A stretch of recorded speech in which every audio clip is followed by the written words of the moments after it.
back with another match preview. Feels a bit flat after the performance on Tuesday night, but you know, there's always points up for grabs in these games. So it's Saturday, away at Sutton. A lot of the away trips have been quite a long distance. Yeah, so quite far recently. So for the Notts fans travelling down, it's around 150 miles, depending on which way you go, and you're looking about 2.5 in very good traffic to 3 hours. So again, it's another decent trip for Notts fans. Yeah, absolutely. They're at a similar position to us in the league. We're 15th. They're 17th. We're only separated by goal difference. I think it's their -2, we're +2. Yeah, they got off to an unbeaten start, didn't they? Was it unbeaten in 4? It would be more than that, I think. Yeah, possibly. Yeah, but it's 5, I think. Yeah, unbeaten in 5, but they've not won in 4, have they? No. So similar to us, really. You can't really go too much off that. I think it's very rocky to be starting unbeaten and then go 4 without a win. Yeah, picking up 1 point out of 12. I mean, we're saying that's not great, but Notts have been around that figure lately, so yeah, it's time for another win, definitely. Yeah, we've played them twice in the FA Cup in 2008 and 2011, haven't we? Yeah, a 1-0 win in the 2008 fixture and a 2-0 win in the 2011 fixture, if I remember rightly. Yeah. So still looking at Sutton, we're going to look at a couple of their players who are key to watch out for. Do you want to pick out the first one, former Notts player? Yeah, Milsom. Now, I don't think he's a threat. Do you not? No, I don't. I mean, he might have a bit of a spurt in this league, but for us last season, he wasn't great, was he? He didn't really offer much. I always liked him. I always think though with him, you got the 6 out of 10 guaranteed minimum. Yeah. So he was a solid player. Yeah, I think defensively he's all right, isn't he? Yeah. But going forward and passing and crossing, which is kind of what your fullbacks to be good at, he's not the greatest, is he? No, I think he was more effective in the midfield, to be fair. But yeah. I think he's been playing fullback for Sutton, and he's been played 8 of the 9, but dropped from the last match. Yeah, he didn't play in the last game, did he? Why that was, I'm not really sure. Maybe injury, but he's a player that I did really like at Notts when he turned up on his good days. So yeah. Another player to watch, Harry Beautyman. So that's a name a number of players might have heard, maybe around non-league, but certainly in the Football League.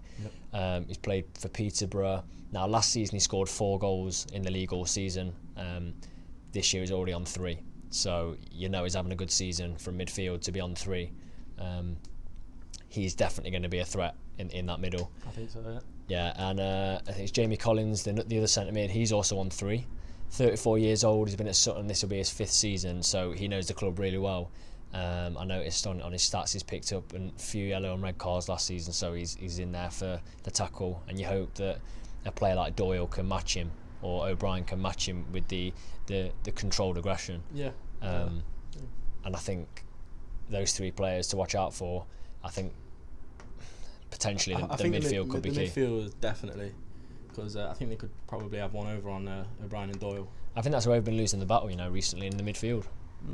Yeah, it's debatable, isn't it? Yeah. I think with O'Brien in the last game, he was losing his temper a bit. Now, if you show that too much, people prey on that, so he's got to be careful, I think. Definitely. Moving on to team news, we've made 2 signings today, haven't we? It's divided the fans again. I think that takes us up to 14, which we'll push on to in a minute. Yeah. But Richard Brinley is the first one. He's a full-back. He's come from Bromley, so he's got experience in National League. And he's played for Scunthorpe and Colchester in the Football League. Yeah. I think he's got another couple of Football League clubs as well. Yeah, I think players like that have got the Football League experience and the conference experience, they're always players that are going to be formidable at this level, because they've just got that experience from every level. It's a double-edged sword though, isn't it? Like, you think about it, there's a reason they're at this level. Yeah, so, I mean, yeah. But I get what you're saying. Yeah. What do you think that means for Toots then? Do you think that's definitely it now?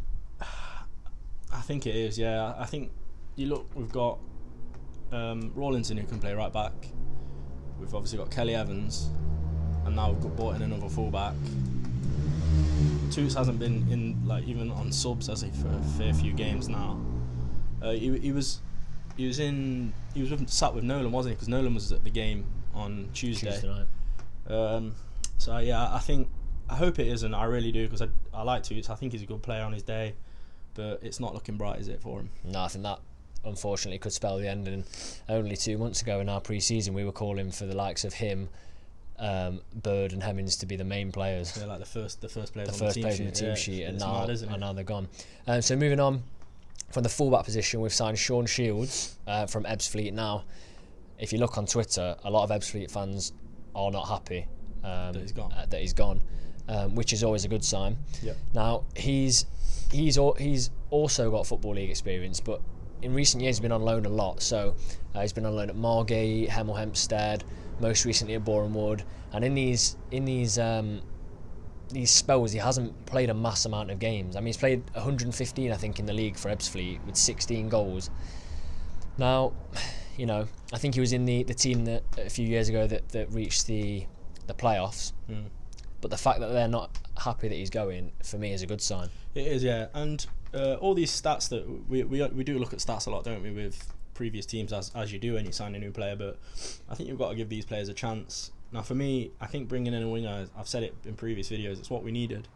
I'd like to see Osborne play as well on the wing. Yeah. But I think it's just going to give, such as Enzio, a bit of a shove in the right direction as to work rate and as such, as we've mentioned a few times. And a quick point on 14, where do you stand on that?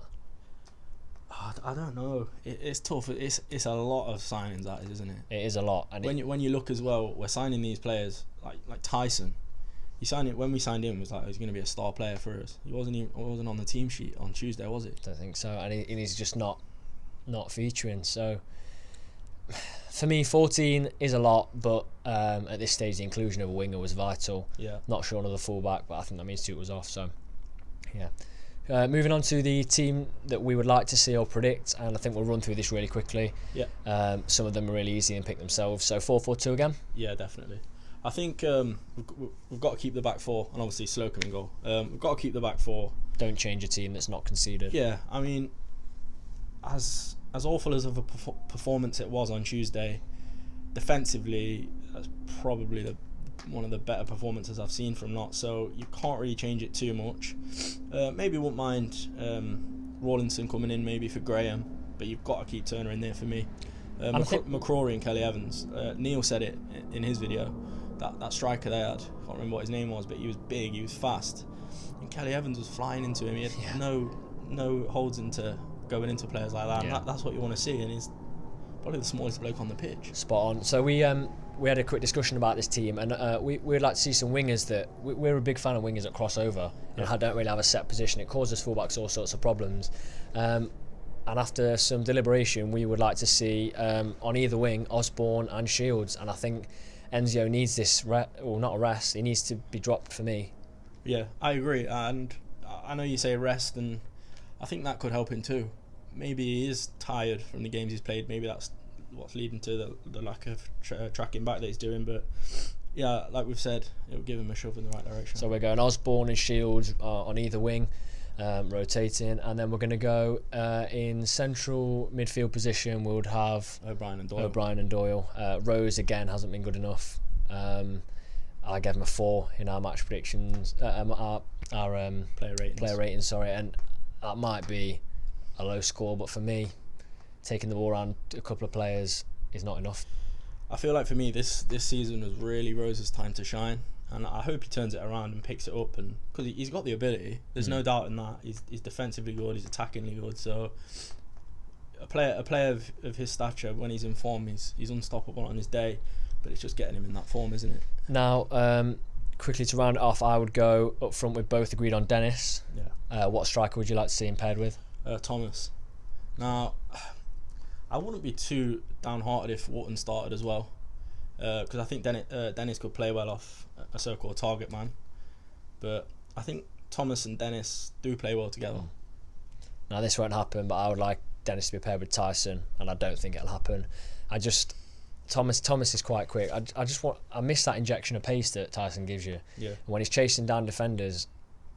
Yeah, I like that about Tyson. He's always putting pressure on the defence and the keeper. And I can't see it happening, but I would like to see Tyson and Dennis together. Wootton was all right for me. Thomas didn't do enough, so I think bring Tyson and give him another opportunity. Yeah. But I think Dennis has to start. Yeah, me too. And that's interesting that we've left Booty out, but yeah. Again, though, he's another player that I wouldn't mind maybe seeing him dropping into one of the winger positions because he's got the ability to play in that position, and he's a great crosser of the ball, and I think that's could be pivotal for us. So going on to our predictions for the game, George. I reckon we're going to win 3-0.